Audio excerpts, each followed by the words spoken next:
So hello, what's up? Magandang hapon sa lahat ng mga viewers natin dyan at sa lahat ng mga nanonood ng mga videos na ina-upload natin. Thank you so much. So kumusta kayong lahat, guys? Okay, nasa mabuti kayo kalagayan. So for today's video ay ipapakita ko sa inyo yung ginawa naming abono dun sa mga ah, prutas na kalamansi dito sa area na to.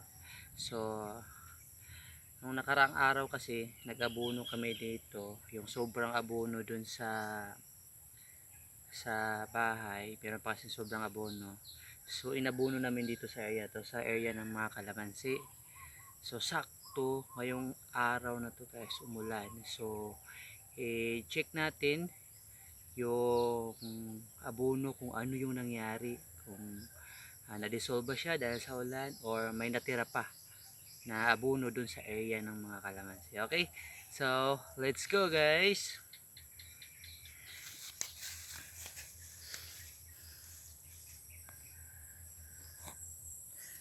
So okay, dito tayo sa area ng mga may tanim na kalamansi. So papakita ko sa inyo kung na-dissolve ba talaga yung ah, abono. So meron pang natira na abono guys, pero as you can see, ayan, medyo di siya sir, ayan, may mga tubig-tubig na yung abono. So ayan, dito rin sa area na to, ito yung area na to, kinulang kasi yung abono kaya dinalagyan. So ito naman meron siyang abono, ayan may abono siya yon, pero makikita nyo dyan basa na yung abono niya, parang madidissolve na yung abono. Ayun. So yung iba, ayan, check natin yung iba. Ayan, makikita nyo dito guys, kita nyo naman, ayan. Ayan lapit natin sa abono. So ang ginawa nila dito kasi, bago sila nag-abono, makikita nyo naman siguro yung videos na ina-upload ko. Ayan nilinis nila to. So bago nila inabunuhan, nilinis mo na yung palibot nung kalamansi. So ayan, kita nyo naman malinis siya bago nila nilagyan ng abono. So itong area na to, ayan may mga videos tayo dyan, ayan.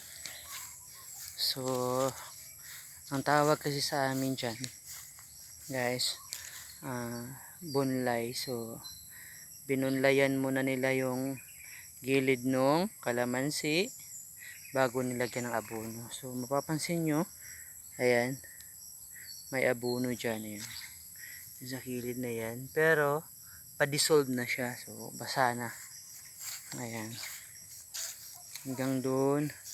Dito rin, check natin yung iba, ayan. Dito sa area na to, check natin, ayan ayan, yung abono, ayan. So meron din dito guys, itong puno na to, naputol to, ayan, naputol yung puno na yan, pero as you can see, may tumubo na, ayan may tumubo ng bagong kanang tawag nito, parang dahon niya, ayan, may tumubo na siya. Ayan, ito namang isa, ayan, ayan. Ayan, makita nyo dyan. Ayan, yung abono na yan. Pa-dissolve na, basang-basa na yung abono. Ayan, ito pa wala na ngayong abono. So, nakatulong yung pag-ulan niya. So, sakto. Umulan din siya at na-dissolve na yung mga abono na nilagay namin. So, yun lang guys. Salamat sa panunood. Bye bye.